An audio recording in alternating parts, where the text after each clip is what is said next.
7ই জানুয়ারি প্রতি বছরের মতো এবারও শহীদ দিবস পালন হবে। 2007-এর 7ই জানুয়ারি ভরত মণ্ডল, বিশ্বজিৎ মাইতি, শেখ সেলিমকে সিপিএমের গুন্ডারা খুন করেছিল ভাঙা বেড়াতে।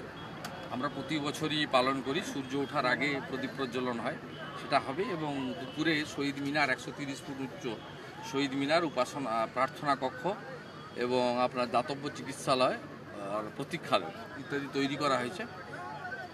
সেটা উৎসর্গ করা হবে নন্দীগ্রামবাসীর শহীদদের উদ্দেশ্যে। এবং এটা উদ্বোধন করবেন নির্যাতিতা রমণী রাধারানী আড়ি, আর সভানেতৃত্ব দেবেন শহীদ মাতা ফিরোজা।